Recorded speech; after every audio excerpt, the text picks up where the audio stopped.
Olá, bem-vindo ao Futebol Corte Clube. Aqui você encontrará os melhores cortes de podcast sobre os dos mais derivados esportes. Então, se inscreva para não perder nenhum corte e curta para ajudar no crescimento do canal. Um grande abraço e bora pra resenha. O que você viu de Vinícius Júnior na base, assim, cara? Bom, eu retorno, eu fico no Flamengo até 2012 e depois saio. Tem uma breve passagem, 2 anos e pouco no Senna da Valdax, Rio de Janeiro, que foi um projeto maravilhoso. Revelou muita gente também. Muita gente. Nossa, foi importantíssimo. Certamente eu dei um salto na minha carreira profissional, assim, de entendimento de futebol, de estrutura, do que é o meio do futebol quando eu passo nesse projeto. Mas quando eu retorno no Flamengo, eu já tenho, já escuto falar do Vinícius Júnior. Eu tô no infantil, mas ele era mirim, treinado pelo Gilmar Popoca. Isso. E ele já é considerado uma joia do clube. E eu começo a fazer parte desse processo porque, assim como foi feito comigo, existe um projeto de carreira para ele e para outros grandes jogadores, né? Não era só com ele. E a gente vai lá, participa desse processo metodológico de evolução do menino. E quando ele chega comigo, a gente percebe, né? Naturalmente que ele vai ocupar ali a categoria dele, mas rapidamente aquilo ali já não é mais tanto desafio para ele, a categoria. Então, Caraca. A gente era... Isso com o quê? 13 anos, assim? 14 anos. 14. Já é muito acima. Já tem que jogar um pouco mais acima. Ou então, ou criar novos estímulos para ele, novas metas para ele, ou botar ele na categoria de cima. Isso aconteceu de forma muito natural para ele. Mas o que mais me impressionava no Vinícius era o amor dele por jogar. Ele, apesar de ele já estar envolvido num projeto muito grande, porque todos sabiam, imaginavam o que ele poderia ser, ele nunca deu muita ideia para isso. Ele queria jogar, ele queria brincar, ele queria treinar, era um dos primeiros a jogar, chegar no campo e pegava a bola, ficava brincando e na sacanagem com os amigos, na roda de bobo. Então, isso é que me deixava sempre muito, assim, assustado com ele. Um garoto simples, uma família bem estruturada, que nunca deixou de estar ao lado do Flamengo, foi parceiro do Flamengo, então nunca se envolveu, os caras estão me oferecendo isso aqui, se não melhora nada. Eles sabiam que o projeto do Flamengo era um projeto promissor para ele, como família e como atleta. Então o processo foi muito, apesar de um projeto grande, ele foi muito natural, foi desenvolvido de forma muito natural, e as fases foram se passando, como a gente esperava, ele foi passando por essas etapas. Atropelando. E quis o destino que ainda em 2017, quando ele estava planejado para ele estrear, eu era o treinador do profissional. Então, assim, foi muito legal. E a gente nem tem muito contato. Quando a gente fala uma vez por ano, final de ano, quando a gente se vê, é uma alegria muito grande. Ele tem carinho por mim, eu muito por ele, mas ver o que está acontecendo com ele nisso tudo só mostra que as coisas aconteceram e ele é extremamente dedicado e apaixonado pelo jogo. E isso é um momento que eu acho assim, óbvio que tá todo mundo vendo o Vini no Real Madrid, mas esse momento ninguém viu. Não, o momento dele que ninguém viu. Alguém viu. O Real viu. Você viu. E o Real também.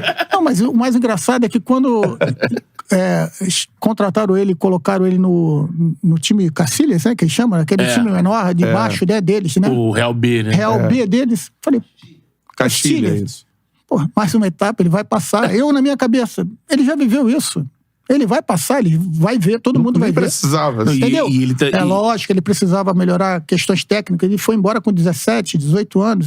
Era lógico que ele ia ter que evoluir, né? A questão da terminação do jogo dele, enfim. Quando eu vi aquilo ali, eu falei, mais uma etapa. Daqui a pouco eles vão falar assim, não, pode passar. E o que aconteceu? E como todo talentoso precisa de ter... A sorte é uma combinação que as pessoas dizem, né? Talento e tudo mais. O técnico dele, do Castilho, era o Solares. Sim. O Lopetegui teve aqueles problemas no time de cima, rodou. O Real tava naquela transformação, né? O Solari assume, o que ele chama? Puxou o moleque. Tava ajudando ele lá embaixo. É isso aí.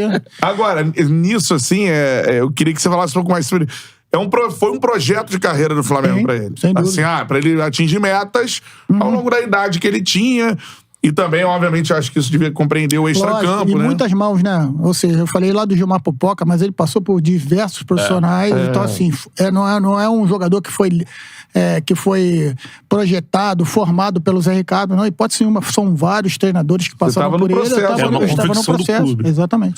E o que você viu ele quebrando, assim, que mais te impressionou? Pô, agora ele tem que atingir isso. Aí eu imagino que muitas metas aí ele quebrou, assim, com larga vantagem. Ele tem que, sei lá, fazer tanto, não sei se é assim, né? Mas tantos gols no ano, dar tantas assistências. Ou aqui ele tem que fazer sei lá o quê. Ele já chega na categoria assim, atropelando. O que mais te impressionou, assim, que você viu? Impressionava que o 1 contra 1 dele, né? Que chama tanta atenção. Quando você tá ali na beira do campo, você percebe, assim, que com os garotos da idade dele, era uma diferença tão grande, mas tão grande, que a gente falava assim, não, isso aqui não é mais desafio para ele, né? E o mais engraçado que quando ele subia de categoria, ou jogava fora da categoria dele, ele tinha, naquele primeiro momento, talvez uma certa dificuldade, até fazer uma leitura do que ele precisava melhorar ou fazer, e ele fazia. E conforme informações que eu tenho, né, de pessoas que trabalham próximo a ele, ele está super profissional, treinando muito, né, a parte física, a parte mental, ou seja, ele tem um staff muito grande. Isso aí são informações que eu tenho, não tenho certeza disso. E com isso, é aquela mistura de talento, né, e trabalho, né? E você viu no profissional, assim, quando ele sobe contigo? Aí no treino Atlético, né, o jogo, né? Foi. Treinamento. Não, ele até entra extremamente nervoso, claro, né? Aqueles 7 ou 9 minutos que ele joga, ele não consegue fazer nenhuma jogada assim que chame muita atenção, mas era um projeto nosso, né? Que quando começasse o Campeonato Brasileiro, ele estivesse disponível ao profissional. Tu lembra da orientação? Pediu? Vinha pedindo desde o início. O cara tá no banco de 16? Ele tinha? 16 anos. A torcida pedindo. Você botou o Vinícius. Imagina ele no banco ali. Caraca, o Maracanã tá me pedindo. A ideia era ganhar minutos aos poucos, né? Pra que ele pudesse tá pronto, né? Na metade do... Tá pronto. Ou seja, pra que ele tivesse, na sequência do Campeonato Brasileiro, ele pudesse colocar tudo aquilo que ele tem para mostrar, né? E a gente tinha realmente jogadores ali pela posição, mas ele era verdadeiramente uma opção de jogo, porque a gente tinha o Everton, né? O canhotinho, né? Não o Everton Ribeiro, outro Cardoso, Everton, né? O Everton Cardoso pela esquerda, e às vezes a gente colocava o Alan Patrick por ali, tinha outros jogadores que podiam fazer por ali, mas ele era verdadeiramente uma opção de velocidade, pegar o adversário um pouco mais desgastado e ele pudesse ter mais espaço para mostrar tudo aquilo que ele tinha.